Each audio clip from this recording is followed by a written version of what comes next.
ભારતભરના મુમુક્ષુજનોની સાધનાનું ફળ દેવા માટે પોતાની કલ્યાણ યાત્રાનો પ્રારંભ કરે છે.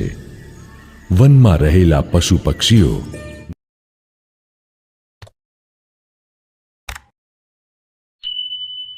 નૃત્ય અને પોતાના મીઠા કલરવથી શ્રી નીલકંઠ વર્ણીનું સ્વાગત કરે છે. માત્ર 11 વર્ષની નાની વયે કોઈ સાધન સંગાથ કે સહાય વિના 12,000 કિલોમીટર લાંબી કલ્યાણ યાત્રાએ નીકળેલા શ્રી નીલકંઠ વર્ણી નિર્ભય બનીને વનમાં વિચરે છે.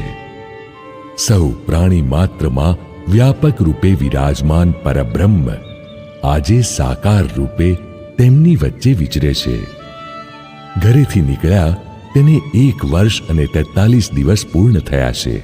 પારાવાર મુશ્કેલીઓ અને લોભામણી લાલચો સામે આવતી હોવા છતાં શ્રી નીલકંઠે પોતાની કલ્યાણ યાત્રા ચાલુ જ રાખી. સાગર સપાટીથી 12,000 ફૂટ ઊંચે મુક્તિનાથ મંદિરમાં એક પગે ઊભા રહી વાયુ ભક્ષણ કરીને ચાતુર્માસ દરમિયાન ઘોર તપસ્યા કરી. કોપાળ યોગીની પાસે અષ્ટાંગ યોગ શીખી તેમને પોતાના સ્વસ્વરૂપની ઓળખાણ કરાવી.